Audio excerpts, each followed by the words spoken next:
Hey, welcome back to the channel. Today we're going to be taking a look at another Sony full-frame lens. This time we're going to be looking at the Sony FE 20mm f1.8 G lens.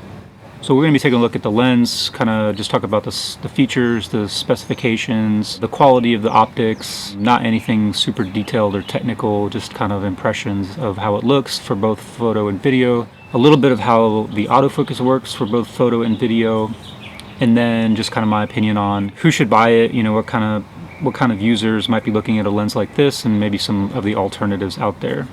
If you want to pair this with a Sony crop sensor camera, so something from the A6000 lineup of cameras, this will give you a 30mm equivalent at an f2.7 maximum aperture. So a 20mm on full frame is going to be an ultra wide lens, but it's not a fisheye lens, so you don't have any really wacky distortion going on with this lens. It's pretty rectilinear. A lot of the corrections, I imagine, are handled within camera, but if you use any like post-production like Lightroom or something like that to edit photos, when you click on the lens corrections provided for this lens, you'll notice that it doesn't do a whole lot. So it does a really good job of handling distortions right in camera and right in the lens.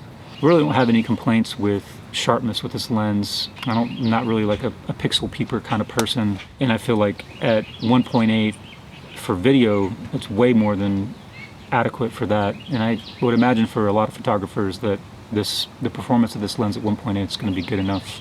Definitely a sharp lens, and really great performance optically in terms of chromatic aberration. This is a G lens, so you get a lot of features on the lens itself that you might not get, or you typically won't get in the basic Sony FE lenses, such as you have a rubber covered focus ring, which is always nice, just extra grip with the rubber as opposed to these metal focus rings. For YouTubers who are really trying to go after that crazy B-roll style that people like James Matthews and Daniel Schiffer have pioneered, this will be an ideal lens for you to use because the focus ring is so easy and smooth, and there's just not a lot of resistance to it. So you can very easily focus the lens just using your thumb. Whereas the metal rings on these more standard Sony FE lenses just have less grip. So you can do it, but you're more likely to slip.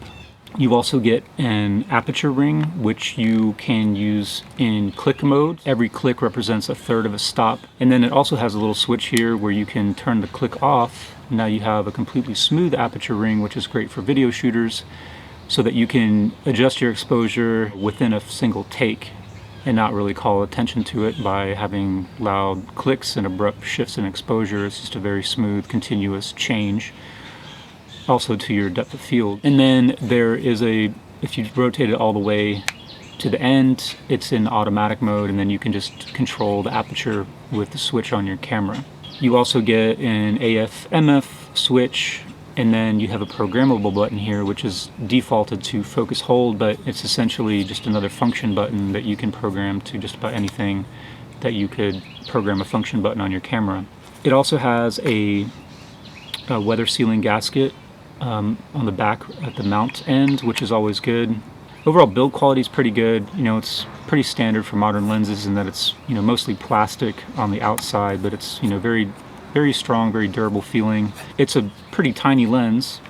I know it's hard to tell without anything to compare it to. And as such, it's pretty light. I would have to look up the exact specs, but I think it's about 370 grams. I don't know how many ounces that is, but I'll look it up. But it feels a little bit heavier, more substantial than you might anticipate given its size, but it's by no means heavy. It has a 67mm front filter thread, and it also has the ability to close focus down to 0.63 feet or 0.19 meters, and I'll put centimeters and inches on the screen too, so that'll make more sense, but it does focus very, very close. In terms of autofocus for video, I've just recently gotten the A7 III after using the A7S II for a long time. I never bothered using autofocus on the A7S II just because it just wasn't a great autofocusing camera for video. So I have been kind of on a journey of learning the best autofocus settings, and I've had some troubles with getting really good results with it for video autofocus. Same with the 35mm f1.8. They both share the same motor, autofocus motor system. It's kind of Sony's newest design. So they're very fast, quiet, and responsive autofocusing systems. I would imagine that any autofocusing trouble that I'm having has more to do with the camera and probably the settings that I'm trying to use it, or not the settings, but the environments, the lighting scenarios that I was trying to use it. I found that S-Log is definitely the worst performer, or like the worst picture profile to have. But if you switch it to either like no picture profile or something more contrasty, you know, whatever it is, really it probably doesn't matter, just as long as it's not S-Log, you'll definitely get better results. Having a scenario with a strong backlight is makes it difficult for the lens or the camera to figure out the autofocus. I tried also with a neutral density filter on the front of the lens, and yeah, it just really didn't really adapt to that very well. So if you just control your exposure with the shutter, I think that the lens performs better for continuous autofocus. But once again, like, these are not real deal breakers for me. I feel like autofocus is definitely viable in a lot of situations, but it's definitely not my preferred way to focus the camera for video in just about any professional situation. So when it works, you know, it's great for vloggers. I think it definitely works perfectly well. I'll show you some examples where I don't think it ever lost focus one time. Autofocus for photography, it's really fast, really reliable.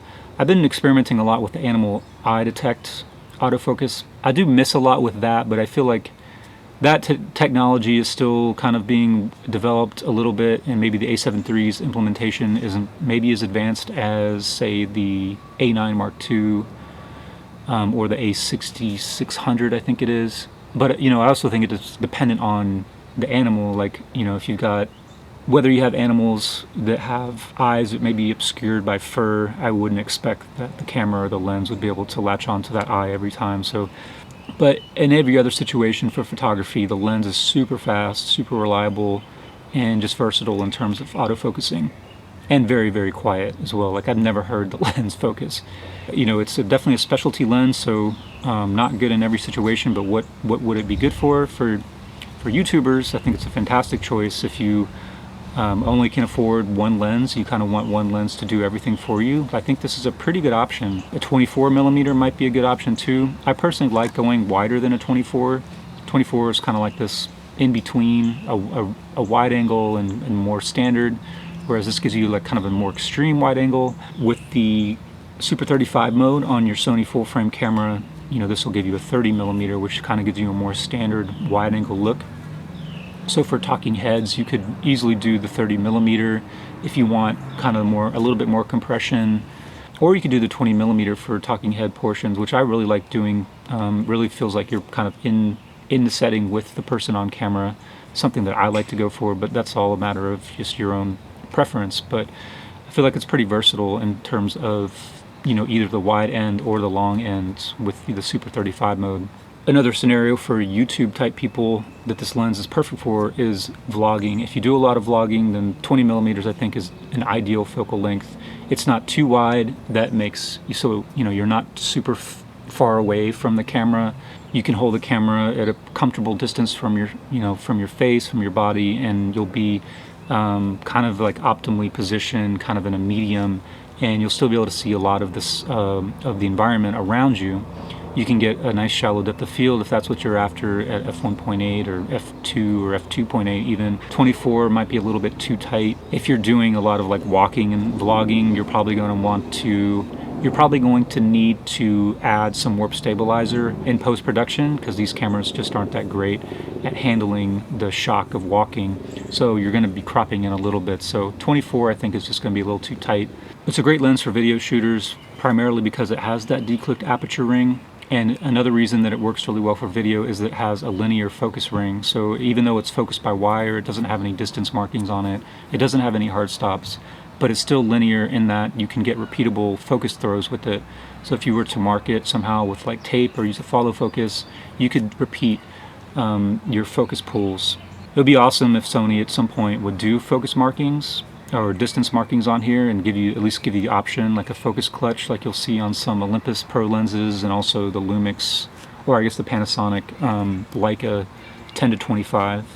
One bummer for video shooters is that there is a degree of focus breathing when you focus with this lens, but I will say that with an ultra wide, it might not be as noticeable in a lot of situations. So who else would this lens be useful for, aside from YouTubers, who I think it's an ideal lens for?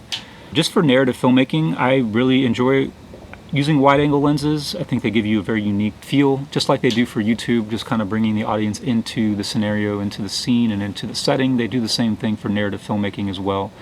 And there's not a ton of distortion on features. You know, there is going to be a little bit, just because it does elongate things, you know, in terms of depth, but it's not so egregious that it becomes distracting.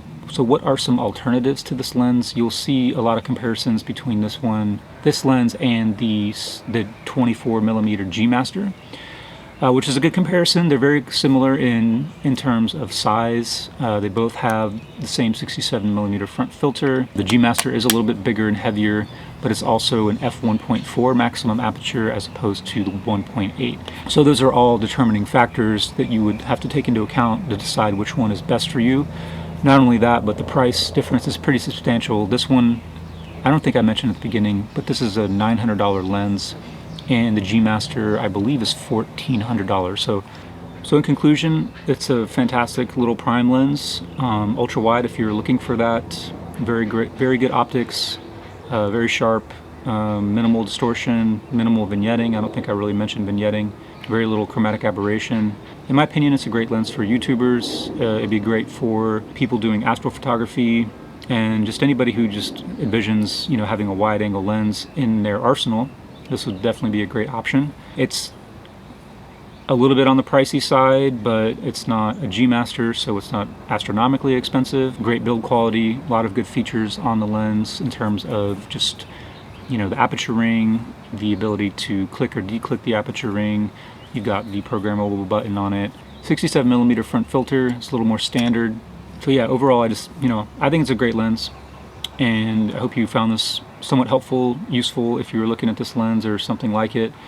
And as always, if you have any questions or comments, just leave them in the comments and I'll get back to you. Otherwise, we'll see you in another video.